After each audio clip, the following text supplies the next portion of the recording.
IBC health நேயர்களுக்கு வணக்கம். இன்னைக்கு எதை பத்தி நம்ம பார்க்க போறோம் அப்படின்னு பார்த்தீங்கன்னா, குளிர்காலத்துல என்ன மாதிரியான ஃபுட்டெல்லாம் நம்ம சாப்பிட்டா நமக்கு இந்த மாதிரி ஃபீவர், காஃப் இந்த மாதிரி ஹெல்த் இஷ்யூ எல்லாம் வராம இருக்கும். ஸோ இந்த ஃபுட் நம்மளுடைய இம்யூன் சிஸ்டம் இன்னும் அதிகமாக்கும்ன்றத தான் பார்க்க போறோம். ஃபர்ஸ்ட் நான் சொல்ல போற அந்த ஃபுட் என்ன அப்படின்னு பார்த்தீங்கன்னா, சூப் எப்பவுமே நமக்கு ஒரு ஹெல்த்தி அப்படின்னு தான் நான் சொல்லுவேன். அதுவும் வின்டர் சீசன்ல நீங்க சூப் குடிக்கிறது இன்னுமே ஹெல்த்தி. உங்களை ரொம்பவே இந்த வின்டர் சீசன்ல கம்ஃபர்டபுளா வச்சுக்கக்கூடிய ஒரு உணவு அப்படின்னு சொல்லுவேன். இன்னொரு விஷயம் என்ன அப்படின்னு பார்த்தீங்கன்னா, இந்த மாதிரி பனிக்காலத்திலயும் சரி மழை காலத்திலயும் சரி சூடான பால் குடிங்க. ரொம்ப சூடா கிடையாது. ஸோ நீங்க குடிக்கக்கூடிய அளவுக்கு மிதமான சூட்ல இருக்கக்கூடிய பால். ஸோ இந்த மாதிரி டெய்லியும் நீங்க வின்டர் சீசன்ல பால் குடிச்சிட்டு வந்தீங்க அப்படின்னா நீங்க ரொம்பவே ஹெல்த்தியா இருப்பீங்க. ஸோ இந்த வின்டர் சீசன்ல நிறைய டிசீஸ் வர்றதுக்கு வாய்ப்புகள் இருக்கு. ஜுரம் அந்த மாதிரிலாம் வரும். ஸோ அதுலேருந்து நீங்க ரொம்பவே சேஃபா இருக்கலாம் அப்படின்னு சொல்லுவேன். அடுத்ததா என்ன மாதிரி வெஜிடபிள்லாம் சாப்பிடலாம் அப்படின்னு பார்த்தீங்கன்னா, காலிஃப்ளவர் நிறைய சாப்பிடுங்க, ப்ரொக்கோலி சாப்பிடுங்க.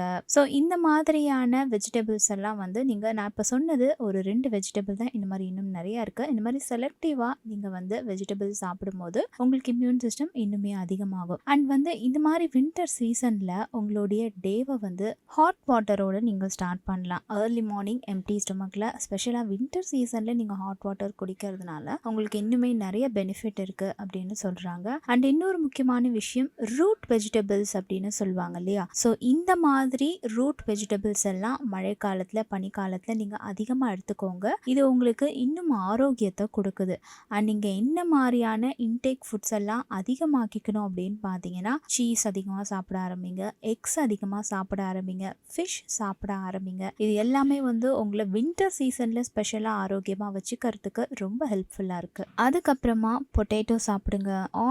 ஆனியன் ஆஸ் யூஷுவலாக நம்மளுடைய இந்தியன் ஃபுட்ல நம்ம டெய்லியும் ஆட் பண்ணிப்போம். அதே மாதிரி கார்லிக் நிறைய டிசீஸ்க்கு ஒரு பெஸ்ட் மெடிசனாக இருக்கு. இன்னொன்று என்ன அப்படின்னு பார்த்தீங்கன்னா, ஸ்வீட் பொட்டேட்டோ சாப்பிடுங்க. அது மட்டும் இல்லாமல் கீரை வகைகளில் பாலக், புதினா இந்த மாதிரி இன்னும் நிறைய கீரை வகைகளும் நீங்கள் சாப்பிட ஆரம்பிங்க. சிம்பிளாக சொல்லணும் அப்படின்னா, மற்ற சீசனை விட வின்டர் சீசனில் நீங்கள் எடுத்துக்கக்கூடிய அந்த உணவு தான் உங்களுடைய ஆரோக்கியத்தை பார்த்துக்கும் அப்படின்னே சொல்லலாம். ஸோ முடிஞ்ச வரைக்கும் உங்களோட ஹெல்த்தை நீங்கள் பார்த்துக்கணும். எந்த டிசீஸும் வராமல், எந்த ஃபீவரும் வராமல், எந்த ஃப்ளூவும் வராமல் நீங்கள் ஆரோக்கியமாக இருக்கணும் அப்படின்னா உங்களுடைய இன்டேக்கை நீங்கள் எப்போவுமே ஸ்ட்ராங்காக வச்சுக்கோங்க இந்த வின்டர் சீசனில். இன்னைக்கு நான் சொன்ன இந்த ஹெல்த் ரெமிடிஸ், ஹெல்த் ஃபுட்ஸ்லாம் உங்களுக்கு ரொம்ப யூஸ்ஃபுல்லாக இருந்திருக்கும் நான் நம்புகிறேன்.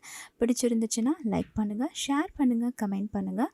இன்னும் எந்த மாதிரியான ஹெல்த் ரிலேட்டடான வீடியோ உங்களுக்கு வேணுன்றதை கமெண்ட்டில் மென்ஷன் பண்ணிங்கன்னா அந்த வீடியோவில் நான் உங்களை சந்திக்கிறேன்.